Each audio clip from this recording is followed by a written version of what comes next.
بسم اللہ الرحمن الرحیم۔ اردو منزل منڈی بہاؤالدین سے میں ہوں مظہر دانش، تذکیر و تانیث غیر حقیقی کے ساتھ۔ ناظرین محترم، آج ہم پڑھیں گے سبق نمبر 8۔ پچھلے سبق میں ہم نے دیکھا تھا کہ لفظ کی صورت کے حوالے سے کہ کیسی صورت ہو تو سارے کے سارے مذکر ہوتے ہیں الفاظ۔ آج ہم دیکھیں گے کہ جو لفظ کی شکل و صورت ہے اس کو اپنے تذکیر و تانیث میں کیا دخل حاصل ہے۔ تو آج جو ہم الفاظ پڑھیں گے وہ سارے کے سارے مؤنث ہوں گے اپنی شکل و صورت کے حوالے سے، لیکن استثنائی صورت بہرحال موجود رہتی ہے، وہ بھی ہم ساتھ ساتھ دیکھتے چلیں گے۔ اچھا، اس میں اصول نمبر 1 جو ہے وہ یہ ہے کہ ہندی الفاظ جو یائے معروف یعنی یہ علامت مؤنث، جہاں پہ یہ یائے معروف علامت تانیث علامت مؤنث کے طور پر استعمال ہو رہی ہو اور کوئی لفظ اس پر ختم ہو رہا ہو، جیسے دھوتی ہے، بوٹی ہے، یا اس کو بوٹی بھی کہہ لیجئے، یا روٹی ہے وغیرہ، یہ سارے کے سارے مؤنث ہوں گی، کیونکہ ان میں جو یہ چھوٹی یہ ہے جس کو یائے معروف کہتے ہیں، یہ مؤنث کے طور پر استعمال ہوئی ہے۔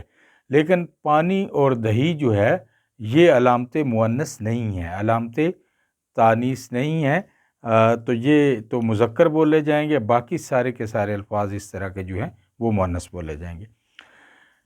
اسی طرح نمبر 2 پر ہندی الفاظ جو علامت تصغیر یعنی جس کو آخر میں یہ الف یا لگا کے اس کو چھوٹا کر لیا گیا ہو، یعنی اس کو اس میں مصغر بنا لیا گیا ہو، تصغیر بنا لی گئی اس کو، تو وہ سارے کے سارے مؤنث ہوتے ہیں، جیسے ہنڈیا، گڑیا، لٹیا وغیرہ، یہ سارے کے سارے کیا ہیں؟ مؤنث بولے جاتے ہیں، یا بڑیا اس میں ہوگی، اس طرح سے۔ نمبر 3 پہ جی ہندی حاصل مصدر جن کے آخر میں وٹ، وت، ہٹ اور تے، یہ جو تے ہے یہ تانیث کی تے ہے، تب یعنی اگر کسی لفظ کے آخر میں وٹ آ رہا ہے لفظ، یا وت آ رہا ہے، یا ہٹ آ رہا ہے، یا تائے تانیث تے آ رہی ہے، تو یہ مؤنث کہلائیں گے۔ جیسے بناوٹ، دیکھا آخر میں وٹ آ رہا ہے تو بناوٹ مؤنث ہے۔ کہاوت، آخر میں وت آ رہا ہے تو یہ مؤنث ہے۔ گھبراہٹ تو یہ مؤنث ہے۔ اسی طرح رنگت تو یہ تے تانیث کی ہے، یہ بھی مؤنث بولے جائیں گے۔ اسی طرح نمبر 4 پہ دیکھیے کہ کاف پر ختم ہونے والے ہندی حاصل مصدر مثلا لٹک، کڑک، جھلک، لپک اور چمک وغیرہ، یہ جو ہیں یہ مؤنث بولے جاتے ہیں۔ نمبر 5 پہ دیکھیے ایسے ہندی حاصل مصدر جو الف، حمزہ اور چھوٹی یہ یا الف اور سین پر ختم ہوں، مثلا ڈھٹائی، لڑائی، بھڑائی یا مٹھاس، دیکھا الف اور سین پہ ختم ہو رہے ہیں، اور اسی طرح بھڑاس وغیرہ، یہ مؤنث شمار جو کیے جائیں گے۔ اسی طرح ایک کچھ الفاظ ایسے ہیں جو ویں پہ ختم ہوتے ہیں، یہاں پہ جو یہ ہے یہ یائے معروف ہے، یعنی چھوٹی یہ کی آواز دیتی ہے۔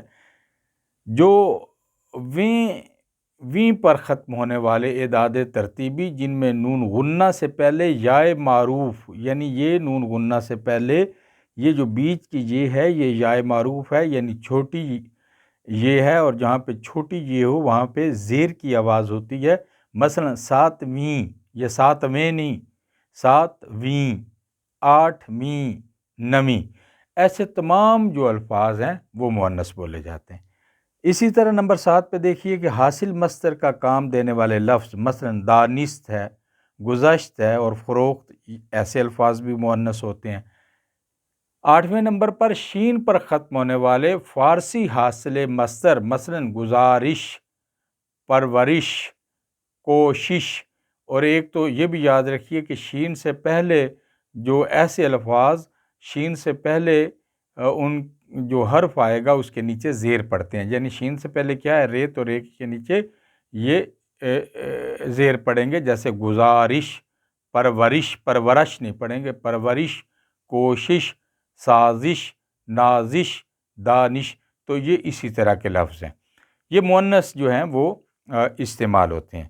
تے جو ہے تائے تانیث یعنی مؤنث کی جو تے ہے، جو مؤنث بنانے کے لیے ہم تے استعمال کرتے ہیں، اس پر ختم ہونے والے بیشتر الفاظ مثلا عادت، محبت، الفت اور عقیدت وغیرہ مؤنث بولے جاتے ہیں۔ بہرحال اس میں استثنائی صورتیں موجود ہیں، جیسے شربت وغیرہ یہ مذکر بولے جاتے ہیں۔ نمبر 10 پہ دیکھیے کہ عربی مصدر تفعال کے وزن پر آنے والے الفاظ جیسے، یعنی جو اس لفظ کی حرکات و سکنات ہیں، اسی طرح اور اسی ترتیب سے آنے والی حرکات و سکنات والے لفظ جو ہیں وہ ہم وزن ہوتے ہیں۔ تو تفعال کے وزن پر جیسے تعداد، تمثال اور تکرار وغیرہ یہ مؤنث ہوتے ہیں۔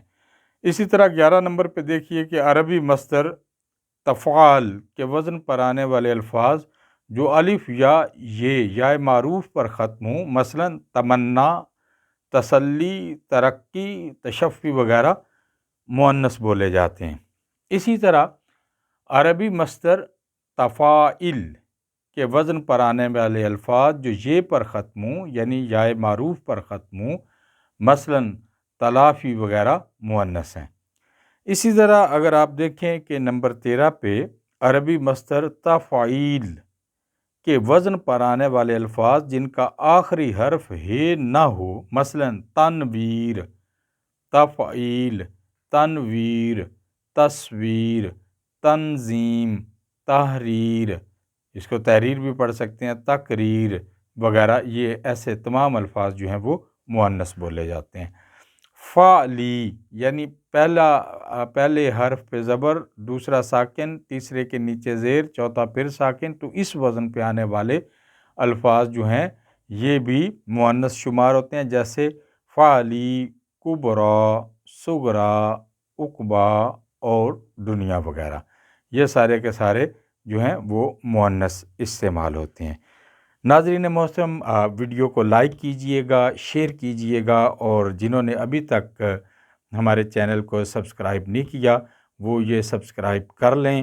انشاءاللہ تعالیٰ اس میں جو بھی اس چینل پہ کام ہوگا وہ ہم کوشش کریں گے کہ مکمل ہو، اور وہ پوری وضاحت کے ساتھ ہو، کہ صرف ویڈیو بنانے کے لیے نہ ہو، کہ اس میں پوری طرح تحقیق کر کے، اور ہاں غلطی کے چانسز ہر جگہ پہ موجود ہوتے ہیں، میں اکثر کہتا رہتا ہوں، اگر کہیں پہ آپ کو کچھ نظر آئے تو ضرور اس کی نشاندہی کیجئے گا۔ اللہ تعالیٰ ہم سب کے لیے علم نافع کے دروازے کھول دے۔ اپنی دعاؤں میں یاد رکھیے گا۔ انشاءاللہ ملتے ہیں اگلی ویڈیو میں، تب تک کے لیے اجازت، اللہ حافظ۔